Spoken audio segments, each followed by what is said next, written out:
The California Department of Water Resources announced that they're going to stop the flow of water from the damaged spillway at Oroville Dam by May 25th.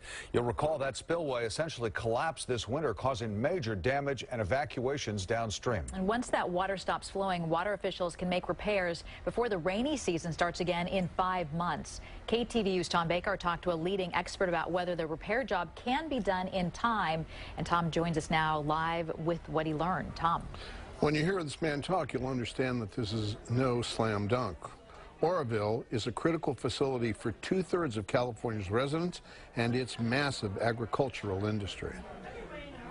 By any standard, the spillway suffered massive damage. Robert B. has spent the last half-century working on massive land and sea construction projects worldwide and is professor emeritus of engineering at UC Berkeley. I asked him, on a scale of 1 to 10, just how tough fixing the spillway would be. It's a slam dunk 10. B., who has investigated and consulted on the dam since January, says the Department of Water Resources has chosen a dubious option. I call it a patch and pray approach. What B says the dam really needs is an overhaul to bring it up to current and proposed dam and earthquake standards, because the permanent repairs would have to last at least a half-century. 5 years of snowpack is melting, and nature is unforgiving of our ignorance. I'm afraid, and I think we should be afraid.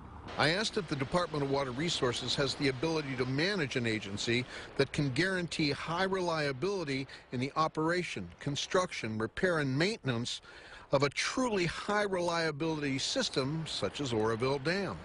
No, that concern is at the very top of my worry. I don't think they have a coherent understanding of what the word safe means. No coherent understanding of what that word risk means. Even if the department can erect a temporary spillway before the fall rains come, I asked about the condition of those massive steel spill gates called the headworks at the top of the dam. In tough shape. B says cracks in the gate's critical steel structures have been studied for most of the last decade. Even if we fix the gated spillway, the headworks are unaddressed. And that's to say nothing of wet spots at the bottom of the earthen dam, which the department insists, without scientific proof, are just natural springs. We need to do everything possible to help this old dam, old like me, do the best job she can until it's time to decommission. And of course, that's to say nothing of the risk a truly large earthquake would bring to a structure built well before modern earthquake engineering techniques. Back to you. Tom, there is so much repair work to be done. How long would it take to do a major overhaul for permanent repairs on that dam? Well, think about this. To do a major repair on the Bay Bridge when those bolts broke, that took 6 months delay and delayed the bridge by almost a year. Now, here's the situation. Whatever this repair is going to be, it's going to be temporary. It's going to be at least a stopgap repair. To do this right, you probably need a year, 2 years. It probably took 3 years at the time they built this to actually build that spillway in the first place, certainly 2. So the idea that they can do something in 5 months is frankly not something that a lot of people should put a lot of faith in. And while they may get something up there, remember, when that water comes down there, that water isn't like building a water slide at an amusement park. This is a heavy industrial concern that must work, and it must work all of the time. So, Tom, to do it right, what specifically do they need to do? Replace that entire spillway?